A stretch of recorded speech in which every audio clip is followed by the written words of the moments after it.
that a lot of other European papers, they understand. They're writing stuff that our press is totally covering up and spiking on Whitewater, on Vince Foster, on the women, all the different things.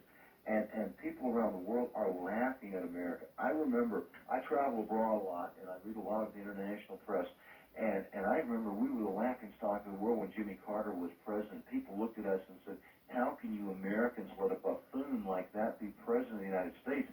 And now they're looking back and saying, hey, we were wrong about Carter. Carter's looking good. You guys are really idiots for letting these people run your country straight into the ground. So that's what's coming in the foreign press. And that's one of the reasons the establishment could decide to pull the plug on the Clintons. And you'll know, watch the establishment press, watch the New York Times, watch the LA Times, watch the Washington Post.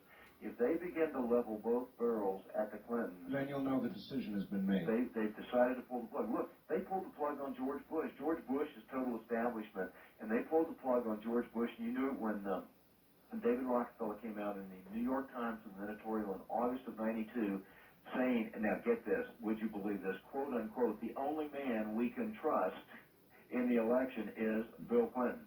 Okay, the establishment had weighed in. They pulled the plug on Bush. Bush was their man. He had done his useful thing, and they decided to move on to somebody else. They could very well do the same thing and put Gore in.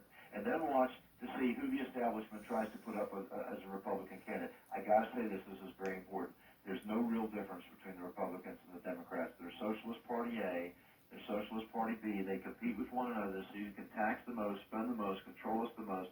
The liberal Eastern establishment owns and controls both parties. And so they will probably select whoever is the Republican candidate to run against Gore or Clinton in 1996. We lose. All right, there's the prediction.